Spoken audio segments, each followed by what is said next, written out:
Charting Toward Intimacy covers mature topics. Listener discretion is advised. Are you going on a family trip or a vacation anytime soon? Have you thought about how that's going to affect your sex life? A lot of times we hear advice about vacation sex and about how awesome it is. But a lot of times that advice has nothing to do with big family trips that involve sharing a house with lots of people or a room with lots of kids in it. That is what we're going to be talking about today: family vacations and your sex life. Welcome to Charting Toward Intimacy, the sex and intimacy podcast for Catholic women. My name is Ellen Holloway. I am a Catholic speaker and coach who specializes in sex and marital intimacy, and I am on a mission to help you actually enjoy and desire good, holy sex with your spouse. And today, joining me is my awesome, semi-regular co-host, Kathleen Chavanis. All right. Vacation sex. It is that time of year. We're going on vacations. It really is. Oh, yeah. We have like so many trips coming up. We do. Well, we're leaving tomorrow which is not real time tomorrow by the time people are listening to this, but we are leaving tomorrow as I think when this goes out, you will be on said vacation. I will be on vacation. Yeah. Yeah, so we're leaving tomorrow for a week at the beach, and then in August we have a weekend away with friends with a couple other families, just like a long weekend. So yeah, we've got lots of little trips coming up, but none of it is like just our family unit. You know, it's like all with other people. That is the same situation as us, which I think is why we are going to talk about this topic. So I think a lot of times people are like, "Oh, vacation sex." They're going to talk about like how great vacation sex is. Actually, I think we're going to talk more about how hard vacation sex is. Yeah. Because we have a trip to like a family cabin that is literally like, it's one room downstairs and one room upstairs. Like that. Oh, wow. Yeah. This is not like a, family, expansive cabin in the woods that's beautiful. This is like this is an old cabin with bunk beds. I love it. Yeah. And then we've got, a hotel trip where the whole family is in a hotel room. Mm-hmm. Those are fun too. Yeah. Yeah. No, and I think there is when we think of, I think like if you read the title of this podcast, right, and you were just like, "Ooh, yeah, vacation sex." Like when it's just you and your spouse off, like that is like almost the best kind of sex. Right. It's just there's like when it's just the two of you. Freedom and creativity. There's so much freedom and so much creativity because honestly, I have found that with me, one of the biggest barriers that I come across in like really being able to enter into and enjoy sex like fully is like who is around and where are the children and can they get up and are they going to come knock on the door? Like, right. It's like all of those things where it's just, you're constantly, it keeps this wall up. So when it's just like vacation sex with two of you, it's just like, oh my gosh, all the barriers are down, Right. And it's just the best. So, but that is not the case with summer vacations. Yeah, with like family vacations. Yes, definitely not the same. This is one of those opportunities, I think, for a lot of family vacations, where one of the things that we talk about, and I hear this actually, who says this all the time is Christopher West says this all the time whenever he is talking about NFP. But he'll say something along the lines of like, look, abstinence is not, it's really just like not that big of a deal is sort of what he's saying, because there are tons of reasons why we abstain all the time. And family vacations, when you're all sharing one big room or you have an Airbnb and you don't know how thin those walls are and, kids never sleep well on vacation. No, that's never. That's what I've learned. Number one tip for vacationing with children is a bottle of melatonin gummies. That is that is how we survive. You thought you were going to get tips about vacation sex, Actually, you're just getting tips about vacation sleep. Yeah, vacationing in general. Yeah, with children. Yeah, melatonin gummies all the way. But yeah, I think there's a lot of cases where your family vacation, your family trip is not going to involve sex. There's just, there doesn't really seem like there is a way. Yeah. Now, one thing that I would like you to consider for your family trip, if this is like an extended family trip, is plan a night where like the extended family that you're with takes care of the kids and you have date night, and maybe go and get a cheap hotel room for that night, or even just like a few hours, like totally worth it. Yeah. Or see if maybe like there is something that you can plan for, let's say it's like grandparents or maybe like aunts and uncles or whatever. Like, hey, how about you guys take all of the kids to this thing today? You know, maybe there's a zoo near where you're vacationing or a water park or something. Like, can you take the kids there today?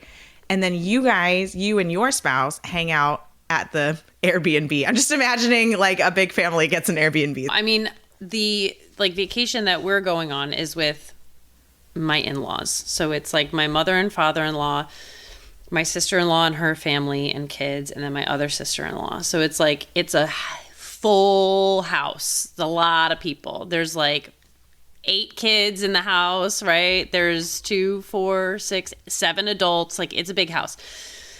But one thing my mother and father-in-law always say is every couple has a date night. So we will watch the kids if you want to go out. And it's just, and it's not like, you know, we can't go do an overnight, but just to get out. And one thing we really started considering more is a date morning, not just a date night. Because a lot of the times kids on vacation, by the time nighttime comes around, they're getting crabby, they're overtired. And you just are worried while you're out that like, oh no, like the kids, like, are they okay? Like, are they acting up? Like, should we hurry up and get back? You know, but if you do a date morning when everybody's fresh and you don't have to worry about them, you can go get breakfast. You can you could do whatever, right?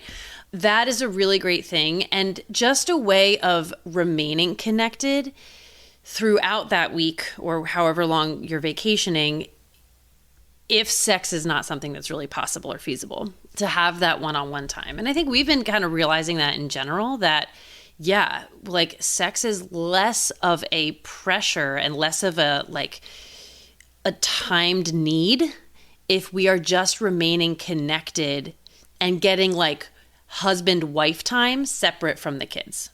That is building that intimacy. Right. Outside of the bedroom that we talk about all the time. Like, because sex should be a fruit of a deeply intimate relationship. It shouldn't be the glue that's holding your relationship together. And so, like, really in a healthy marriage with a healthy sexual relationship, a week-long family vacation where sex is off the table, even if it's during a time when sex might typically be on the table, you know, maybe you're trying to avoid and your family vacation happens to be during phase 3, like, this shouldn't break you guys. But you can be intentional about making time for intimacy that isn't sex.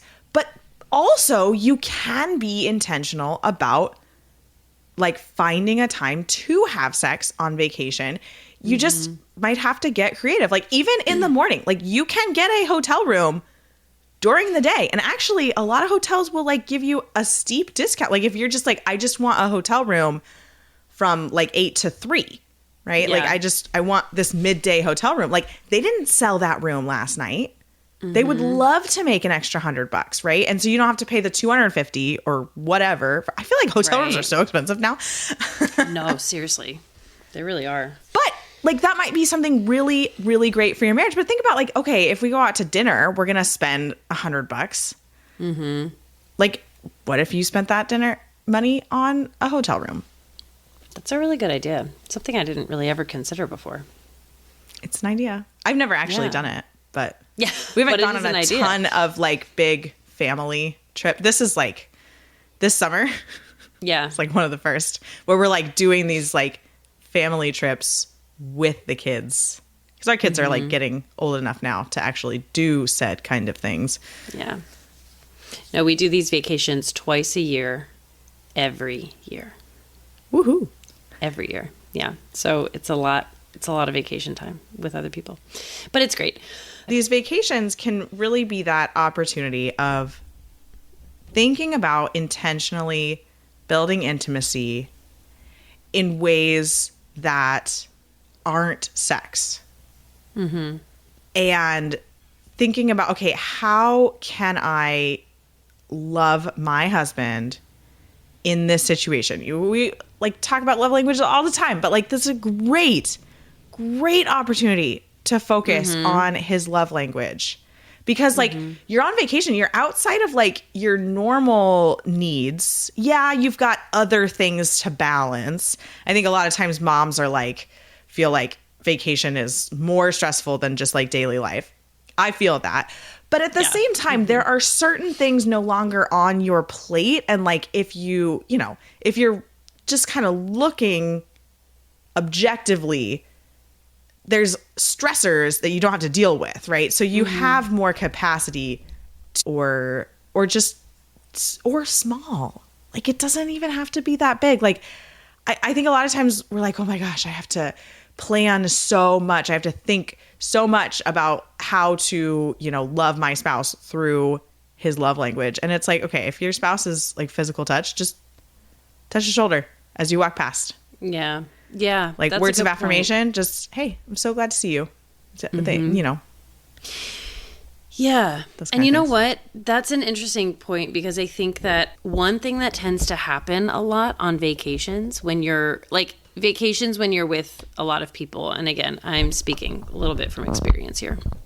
Something that can really happen when you have a lot of families together is sometimes a lot of like just the girls getting together and sort of like complaining about their husbands a little bit, right? So even something as simple as just not participating in that, or you know what I mean? Or just even like talking about like, well, you know what? Yeah, like sometimes there's things, but overall, I know how blessed and lucky I am because my husband does this or my husband is this, or, like really just uplifting, even if it's not directly to him.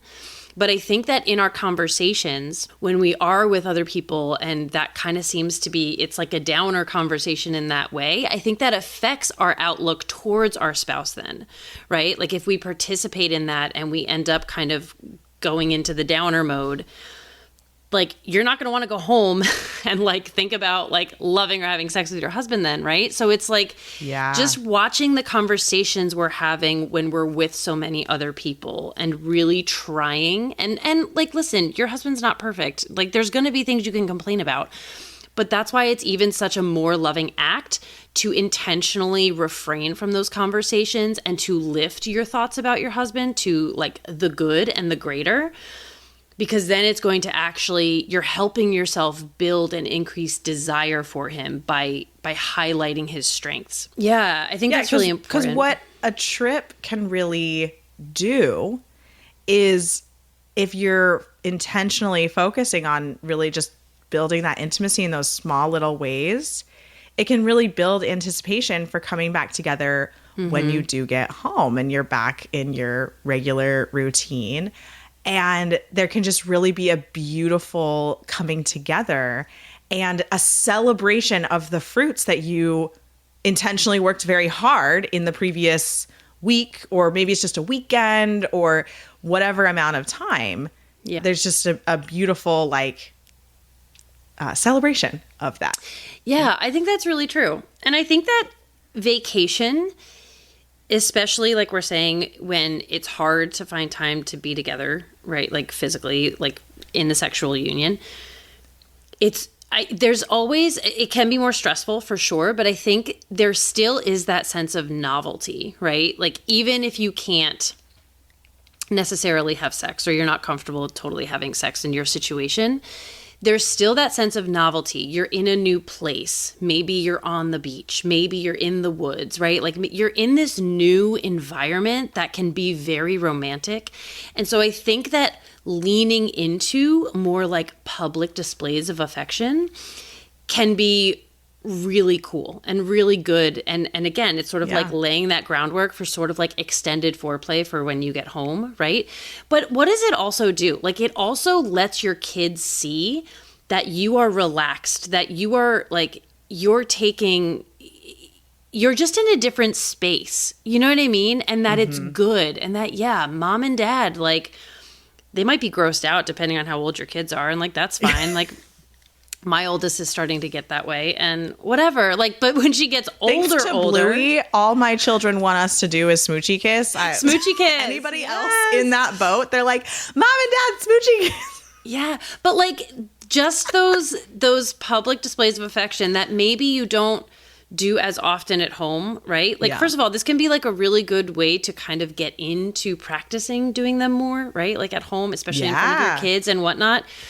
But it's also just an example to your kids that like, oh, wow, like mom and dad seem like really relaxed right now, right? Or like they're just like, they're like feeling totally in love right now. Like, and it's easier to do it when you're in those novel spaces, you know, when you're just, so I think really like you said, like a little more like butt tapping or whatever, or you know what I mean? Or just like leaning into those hugs, more kisses. More hugs, more kisses. Exactly. Just leaning into those ways of showing affection, even publicly, can be very freeing, I think, to just your mental state. And it's just building that sense of intimacy and that sense of desire for when you feel like it's a more appropriate time to actually get it on. Yeah. And on a completely different note, on more of just a parenting note, right? Vacations can be really stressful for children, depending on your children's temperament.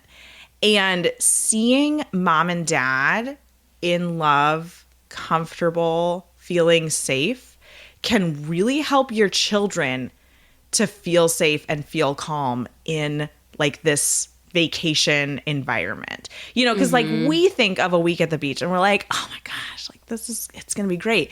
But your 5-year-old, your 8-year-old thinks of a week at the beach, oh, I don't have my bed, I don't have my toys, and I don't have the things that really make me feel safe, and like I don't have the choices that I normally do. And right. Like vacation can be really stressful for kids.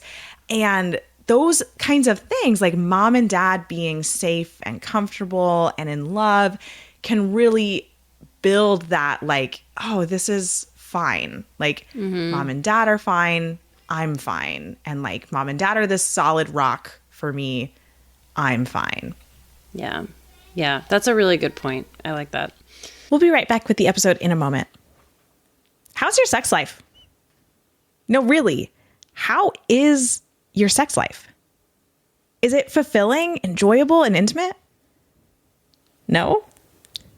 Trust me, you are not alone if your sex life is not what you'd like it to be. But listen up, it does not have to stay that way. You can have the sex life of your dreams that is beautiful, pleasurable, pleasing to God, and just overall awesome. And you can start transforming your sex life today with the Catholic Sex Course for Women. In this course, we dig into your specific pain points, whether that's communication, sex drive and libido, mechanics, church teaching, or maybe mindset and focus. Whatever it is that's standing in the way of you and your spouse having a phenomenal sex life, you can overcome it. Check out the Catholic Sex Course for Women today by clicking the link in the show notes or going to vinesinfullbloom.com/Catholic sex. Let's talk like a little bit about charting on vacation. Because if you are in a NFP need to chart very well season, you have a serious reason to avoid and you need to really be charting to a T. Charting on vacation can be a little tough. Yeah, I am like so not in that season because I'm pregnant. Yeah, which is a blessing. It's nice. It's nice. Yeah, no, I think you're right. I think that the things like the most common obstacles that we encounter when we're charting on vacation, right, is number one, just being out of your routine. Because you're in a different space. You might be on a different schedule, right? Like different wake up time, even like all of that kind of stuff. It gets hard to stick with the routine that you have developed for yourself. And maybe you just forget all of a sudden or whatever it is. So I think reminders in your phone, maybe extra reminders or alarms or whatnot, can be really helpful for that. Another thing is that like your body can also react to the fact that you are not in your routine, right? Like all of a sudden you're just like, wait a minute, I'm on day 15 and I should be like seeing more fertile mucus right now. Why am I not? Like that could just be your body being like, wait, this is not typical for us. Like we are out of routine. What are we doing? And your body can respond to that, right? So I think if you start seeing differences on vacation, like recognize that that's normal and maybe almost expect it so that you're not surprised when you're like, wait, this isn't typical for me, right? And then the last thing is, especially if you end up having to share bathrooms, is concern over people seeing some of your charting implements. Like maybe you're using the monitor, or maybe you have LH tests, or, you know, whatever it is. And this is so much easier said than done. But I am always a proponent of just having no shame, because there is no shame about those things and about knowing your body, right? But not feeling like you have to hide those things from other people seeing, because I think they become amazing conversation starters. If children see them, if other adults who don't chart see them, right? Like, what is this? You know, like, oh, well, this is what I use to blah, blah, blah. And, oh, well, what do you mean? Like, and all of a sudden you could be opening up an entire conversation that could really change somebody's life, or at least give them insight into like a little bit more about you and how seriously you take things and how incredible it is that you know your body so well, right? And then especially for children to see those things. Like I never hide my stuff from my kids, and they ask what it is and I go into a full-on explanation that maybe they can take in and maybe they can't. I don't know. Yeah. But I feel like my 4-year-old knows more about cervical mucus than 100%. My doctor. One time my oldest son, who's now 9, but he must have been like 5 or so at the time, 5 or 6, and he told me that a uterus looked like sort of like a steer skull, you know, like a cow skull. Absolutely. Because I had like just gotten done like showing, I was like studying, I think for my test, for my like certification, and I had this, you know, PowerPoint up of like the female anatomy, and they were like, what are you even doing? And I was like, oh, well, look. And I was explaining the uterus and what it does and all that kind of stuff. And then he came back to me, he goes, kind of looks like a steer skull. And I was like, yeah, you're not wrong. Absolutely. Anyway, but really like opening it, like normalize knowing your body, normalize to your children what you do, so that, you know, when they get to be teenagers or young adults or whatever, this isn't new information to them. You've already, this is old hat because they've seen mom doing it, you know, for forever. Absolutely. That's like such a beautiful thing to be able to pass on to your kids. I think I just have a few more thoughts on charting and things like that when you're out of your routine is, like, don't let it take you by surprise. Like, if you're prepping for a trip, like, take a few minutes to just think about charting and when you're going to make sure it happens. Like, and just, like, allow that to be something that you think about and just, like, put on your mind. Because that, I think, is really what happens is we're so used to charting, especially if you've been charting for several years. Might be so used to doing it in your normal routine that you just like don't even think about it. But then you're on vacation, you're like, oh my gosh, how have I missed mucus observations for 2 days straight? I never do this, you know? So just like give yourself 5 minutes to think about it and be like, okay, how am I just going to make sure that I definitely do this? And like, I'm a big proponent of like phone reminders. Those can be really helpful, or, you know, or just like habit stacking. And it's like, okay, I'm not going to forget to brush my teeth on vacation. So how can I put the charting stuff with brushing my teeth? Like, or things like that. Right. And it's just think about it. Give it some thought. That can actually just eliminate a lot of issues. And then the other thing is a couple of days before you're leaving for vacation, figure out where you're at in your cycle. You know, if you've been charting for at least a few months, you're going to have a decent idea, just even a week ahead or less, right, of where you are in your cycle. Mm-hmm. And like, take note of whether charting is even necessary, right? Let's say you are going to be gone for a weekend and you are in the last couple of days of your cycle and a new cycle is going to start and you're just going to be gone for like 3 days. Do you need to take your charting stuff with you? Probably not. Like if your period's going to start, like you know. Yeah. Mm-hmm. Or like, are you on a vacation where sex is not going to be possible? And even though you're going to be transitioning from that fertile phase to the infertile phase, sex is like off the table. Does it matter if you chart as diligently as you typically do? Maybe not. You know, and again, I'm a big proponent, like, chart well, get the good data, right? Especially if you're trying to avoid and you have a serious reason to avoid.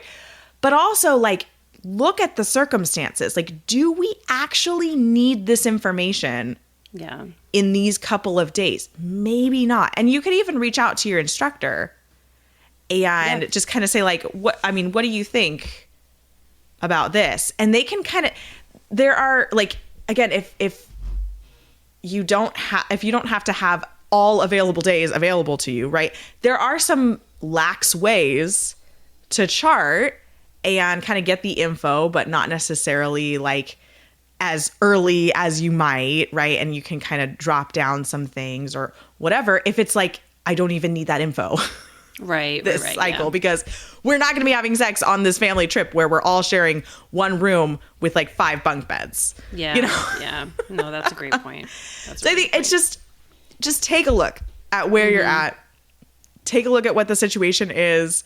Don't let it be a stressor thing. You know, it's just, it's okay. And then also, like, reach out to your instructor as well, prior and then after, because let's say you did miss a couple of days of charting. Maybe you're gone for a long time and your chart is just like not as full as it normally is. Like, send that chart to your instructor, because again, a lot of times there are alternative methods of assessing that fertile window. There's other rules that can be used, and they can help you if you kind of drop the ball and you're like, I don't actually know where I'm at in my cycle because I missed like 4 days. And it's like, they can help you get back on track and figure out where you're at in your cycle. So don't sleep on your instructor. Your instructor is there to help. Yeah, that's a great idea. And have a great vacation. Have a great vacation. Absolutely. Thanks so much for listening. If you are not already following us on Instagram, be sure to check us out at Charting Toward Intimacy. And if you listen to podcasts on a platform that gives you the option to rate or review, we'd love for you to do that because it helps us spread the word about the podcast. If you ever have questions, comments, or episode topic ideas, please reach out to us. We love to hear from you. You can reach out on Instagram or send us an email. Our email is in the show notes. Until next time.